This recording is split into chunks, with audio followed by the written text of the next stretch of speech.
ऐसी फिल्म को इतने सारे बीजेपी के मुख्यमंत्री मान्यता दे रहे हैं। ऐसे हिंदू धर्म के अपमान को, देवी देवताओं के अपमान को भारतीय जनता पार्टी के लोग मोहर लगा के, सीना तान के मान्यता दे रहे हैं।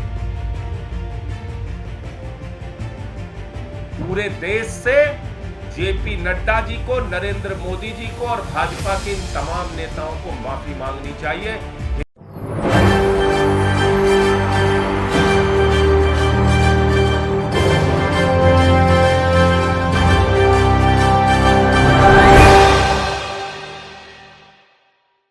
नमस्कार, मैं नाज़मीन खान और आप देख रहे हैं SPN 9 न्यूज़।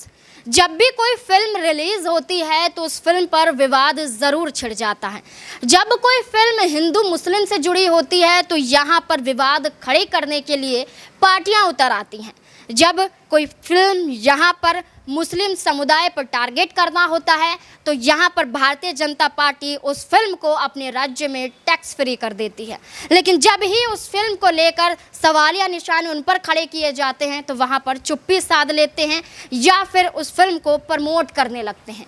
ऐसे में भारतीय जनता पार्टी के ये हथकंडे तो आपने ज़रूर देखे होंगे। अब हाल ही में रिलीज़ हुई आदिपुरुष, जो रामायण के मुद्दों पर आधारित थी, उस फिल्म को लेकर, उस फिल्म के डायलॉग को लेकर यहाँ पर विवाद छिड़ गया है। यहाँ पर एक तरीके से ये कहा जा रहा है कि रामायण को गलत तरीके से दिखाने का काम इस फिल्म के डायरेक्टर ने किया है। ये यहाँ पर इस फिल्म को सही तरीके से नहीं दिखाया गया है। इस फिल्म के जो डायलॉग हैं यहाँ पर एक टपोरी के रूप में देखे जाते हैं, छिछोरगर्दी के रूप में देखे जाते हैं। ऐसे वाक्य, ऐसे डायलॉग रामायण में कभी भी नहीं देखे गए और ना ही इनका इस्तेमाल किया जाता है। ऐसे में डायरेक्टर पर सवाल खड़े किए गए, फिल्म पर सवाल खड़े किए गए और उसके बाद ये एक राजनीतिक मंच पर उठ जाता है ये मुद्दा। आदिपुरुष फिल्म को लेकर विवाद छिड़ जाता है। तमाम अन्य पार्टियां यहां पर एक साथ आ जाती हैं और भारतीय जनता पार्टी को निशाने पर लेती हुई नजर आती हैं। अब ऐसे में कांग्रेस भी यहां पर बोलती हुई नजर आई थी। कांग्रेस ने भी साफ शब्दों में ये कहा था कि भारतीय जनता पार्टी इस तरीके की राजनीति करती हुई नज़र आती है। जब मुस्लिम का कोई मुद्दा होता है तो बढ़ चढ़ कर बोलती हैं और इस फिल्म को यहाँ पर टैक्स फ्री किया जाता है कि ये देखा जा सके कि मुस्लिम समुदाय में, उनके कल्चर में क्या होता है, यहाँ पर जनता देख पाए। यहाँ पर किस तरीके से कुछ ऐसी फिल्में आई थी जिन फिल्मों को लेकर विवाद छिड़ गया था और भारतीय जनता पार्टी ने उन फिल्मों को टैक्स फ्री कर दिया था। लेकिन यहाँ पर अब आदिपुरुष को लेकर, जो आदिपुरुष फिल्म को लेकर विवाद छिड़ा है, उसमें भारतीय जनता पार्टी खुद ही घिरती हुई नजर आ रही है। अब ऐसे में यहाँ पर आम आदमी पार्टी से कई सवाल खड़े किए जा रहे हैं कि भारतीय जनता पार्टी, प्रधानमंत्री नरेंद्र मोदी, योगी आदित्यनाथ की बदौलत यहाँ पर ये सब कुछ होता हुआ नजर आ रहा है। उनके कहने पर इस फिल्म को बनाया जाता है, इस फिल्म को निर्देश किया जाता है और यहाँ पर भारतीय जनता पार्टी की जो सच्चाई होती हैं वो दिखाया जाता है। तो ऐसे में राज्यसभा सांसद संजय सिंह यहाँ पर कई खुलासे करते हुए नजर आते हैं। संजय सिंह ईडी सीबीआई को लेकर प्रधानमंत्री नरेंद्र मोदी पर सवालिया निशान खड़े करते हैं। संजय सिंह यहाँ पर आपको बता दें कि प्रधानमंत्री नरेंद्र मोदी की फर्जी डिग्री को लेकर खुलासे करते हैं। संजय सिंह महिलाओं के मुद्दों को लेकर बृजभूषण शरण सिंह पर खुलासे करते हैं। ठीक उसी तरह से यहाँ पर संजय सिंह ने इस फिल्म को लेकर भारतीय जनता पार्टी की सच्चाई को बताया है और भारतीय जनता पार्टी की सच्चाई को बताते हुए प्रधानमंत्री नरेंद्र मोदी पर सीधे तौर पर सवालिया निशान खड़े किए हैं। क्या कुछ संजय सिंह कहते हुए नजर आ रहे हैं, देखिए इस रिपोर्ट में। बहुत ही दुख और पीड़ा के साथ आज मैं ये प्रेस कॉन्फ्रेंस कर रहा हूं कि भारतीय जनता पार्टी अपनी घटिया राजनीति के लिए मर्यादा पुरुषोत्तम भगवान श्री राम का, भगवान बजरंग बली का, माता सीता का खुलेआम पूरे देश में अपमान करवा रहे हैं।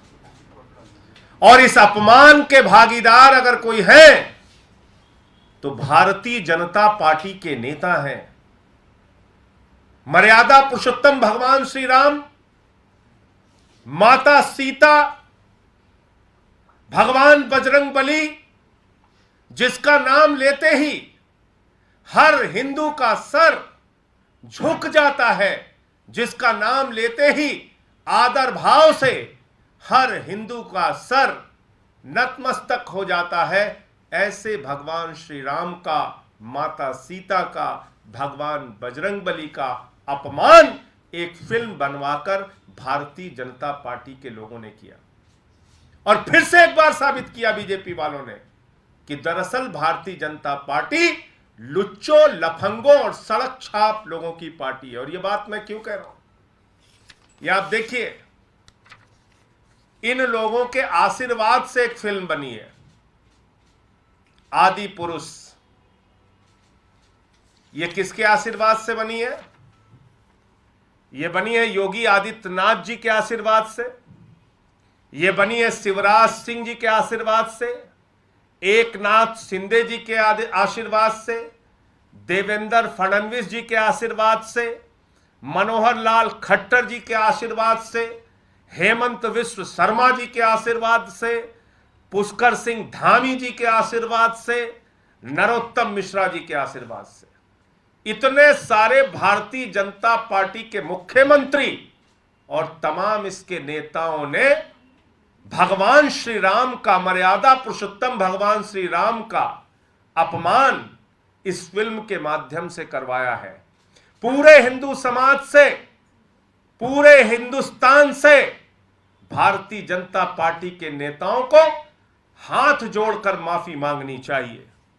और इस फिल्म के डायलॉग आप पढ़ेंगे तो आपको शर्म आएगी। ये फिल्म का डायलॉग है, सुनिए। कपड़ा तेरे बाप का, तेल तेरे बाप का, जलेगी भी तेरे बाप की।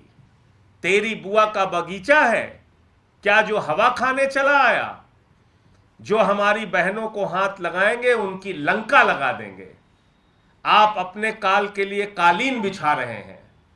मेरे एक सपोले ने तुम्हारे शेषनाग को लंबा कर दिया, अभी तो पूरा पिटारा भरा पड़ा है। यह डायलॉग है मर्यादा पुरुषोत्तम भगवान श्री राम के नाम पे बनी फिल्म का। यह डायलॉग है, यह डायलॉग है। ऐसी फिल्म को इतने सारे बीजेपी के मुख्यमंत्री मान्यता दे रहे हैं। ऐसे हिंदू धर्म के अपमान को, देवी देवताओं के अपमान को भारतीय जनता पार्टी के लोग मोहर लगा के, सीना तान के मान्यता दे रहे हैं। पूरे देश से जेपी नड्डा जी को, नरेंद्र मोदी जी को और भाजपा के इन तमाम नेताओं को माफी मांगनी चाहिए। हिंदू धर्म की भावना को आहत करने का काम किया और फिर से एक बार साबित किया है बीजेपी ने कि दरअसल वो लुच्चे लफंगों की पार्टी है और धर्म में भी लुच्चई और लफंगई की भाषा का इस्तेमाल कर रहे हैं। हिंदू धर्म को बदनाम करने का काम इस फिल्म के माध्यम से कर रहे हैं। एक सीन इस फिल्म में दिखाई गई, कह रहे हैं वो सीन कल्पना के आधार पर है। तुम कल्पना के आधार पर देवी देवताओं के बारे में कुछ भी दिखा सकते हो। तुम कल्पना के आधार पर भगवान श्री राम के बारे में, माता सीता के बारे में कुछ भी दिखा सकते हो। तो तुम कल्पना के आधार पे हमारे पवित्र रामायण को, रामचरितमानस को भी बदल सकते हो, कल्पना के आधार पे। इस फिल्म में एक सीन दिखाया गया कल्पना के आधार पे कि माता सीता को छुरी लगा दी गई है। अब आप बताइए, इसको कोई हिंदू बर्दाश्त कर सकता है? मैं तो बीजेपी के समर्थकों से भी कहना चाहता हूं, हाथ जोड़कर, जागिए और पहचानिए कैसे लोगों के पीछे आप लोग चलते हैं। ये लोग ना राम के हैं, ना आम के हैं, ना किसी काम के हैं। ये हिंदू धर्म को मानने वाले लोग नहीं हैं, ये हिंदू धर्म का विनाश करने वाले लोग हैं। और इतने नाम मैंने पढ़े, इनके सबके आशीर्वाद से फिल्म बनी है। इतने मुख्यमंत्री ये कर रहे हैं आप हिंदू धर्म के साथ, ये कर रहे हैं आप प्रभु श्री राम के साथ, ये कर रहे हैं आप माता सीता के बारे में आप कल्पना आधारित सीन दिखाएंगे फिल्म के अंदर। हिम्मत कैसे हुई आपकी कल्पना आधारित फिल्म सीन दिखाने की? कोई छुरी लगा रहा है, कोई चाकू लगा, और ये डायलॉग आप पढ़िए, सड़क छाप डायलॉग आपने रखा है इसमें। तो इसलिए इस फिल्म को लेकर जो काम बीजेपी के लोगों ने किया है वो हिंदू धर्म का घोर अपमान है, मर्यादा पुरुषोत्तम भगवान श्री राम का अपमान है, भगवान बजरंग बली का अपमान है और साथ ही साथ ये पूरे हिंदू समाज और हिंदू धर्म का अपमान है।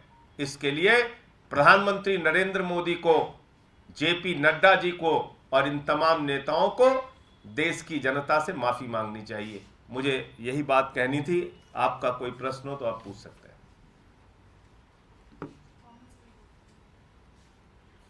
अभी उसका तो ड्राफ्ट आने दीजिए, अभी तो कुछ आया नहीं। इसमें जो फिल्म मेकर्स हैं और जो जिन्होंने डायलॉग लिखे हैं मुंतशिर शुक्ला, उनका ये कहना है कि आज की जनरेशन के हिसाब से समय के साथ साथ भाषा बदलती है, इसलिए उन्होंने क्रिएटिव लिबर्टी को लेते हुए इस तरीके से संवाद लिखे हैं। तो आज की आम भाषा में तो बहुत सारे लोग गाली गलौज का भी इस्तेमाल करते हैं, तो क्या धर्म में आप इसकी छूट दे सकते हैं? कल को आप कहेंगे कि रामायण हम आम भाषा में लिखेंगे, कल को आप कहेंगे कि हम रामचरितमानस आम भाषा में लिखेंगे। इसका क्या मतलब है? मतलब आप प्रभु श्री राम के नाम पर एक फिल्म बना रहे हैं, उसमें आम भाषा का इस्तेमाल करेंगे आप। तो आम भाषा में तो लोग गाली गलौज का इस्तेमाल करते, तो आप गाली गलौज का इस्तेमाल करेंगे फिल्मों में, और वो भी ऐसी धार्मिक फिल्म के ऊपर। और इसके पापी, इसका गुनाह करने वाले, इस पाप में शामिल जो लोग हैं उनके नाम मैंने पढ़ दिए। इसमें पूरी की पूरी भारतीय जनता पार्टी शामिल है। वो मनोज मुंतशिर, उसको तो जो कहा होगा वही लिख दिया होगा उसने, इन्हीं सब ने बैठ के लिखवाया होगा। मनोज मुंतशिर का एक तर्क ये भी है कि वाल्मीकि रामायण संस्कृत में है, तुलसीदास जी को लिबर्टी मिली, उन्होंने दूसरी भाषा में लिखी, वैसे ही लिबर्टी मुझे भी चाहिए। कथा के जो मेन कैरेक्टर है उसमें बदलाव। किस रामायण के अंदर हल्की, घटिया, सस्ती भाषा का इस्तेमाल किया गया? किस रामायण में? एक का नाम बताइए मुझे। किस रामायण के अंदर सड़क छाप, हल्की, घटिया भाषा का इस्तेमाल किया गया है? बताइए आप मुझे। और मैंने तो आपको कहा ना कि क्या कल्पना के आधार पर आप माता सीता के बारे में, प्रभु श्री राम के बारे में कोई दृश्य दिखा सकते हैं क्या? उस फिल्म में दिखाया जा रहा है वैद्य महिलाएं आ रही हैं। बताइए आप, कहां से तथ्य उठाया आपने? ये किस जगह से ये तथ्य उठाया आपने? तो इसलिए मैंने आपको फिर कहा कि भारतीय जनता पार्टी का ना तो हिंदू धर्म में कोई यकीन है, ना प्रभु श्री राम को ये मानते हैं, ना इनका रामचरितमानस और रामायण से कोई लेना देना है। सिर्फ यहाँ पर संजय सिंह नहीं है, यहाँ पर कांग्रेस, आम आदमी पार्टी के अन्य मंत्री भी हैं जो यहाँ पर कई खुलासे करते हुए नजर आते हैं और कई पेपर यहाँ पर दिखाते हुए नजर आते हैं कि किस तरीके से इस फिल्म को डिजाइन किया गया और यहाँ पर एक तरीके से रामायण को गलत तरीके से दिखाया गया। इस फिल्म के एक्शन को लेकर भी विवाद छिड़ा है, इस फिल्म के डायलॉग को लेकर भी विवाद छिड़ा है और पूरी तरह से इस फिल्म को नकारती हुई जनता भी नजर आ रही है और इस फिल्म को नकारती हुई यहाँ पर आम आदमी पार्टी, यहाँ पर कांग्रेस भी नजर आ रही है और भारतीय जनता पार्टी पर सवाल या निशान खड़े कर रहे हैं। अगर आपने भी ये फिल्म देखी है या फिल्म देखने जा रहे हैं तो आपकी क्या राय है? कमेंट बॉक्स में जरूर बताएं। मुझे दीजिए इजाजत, धन्यवाद।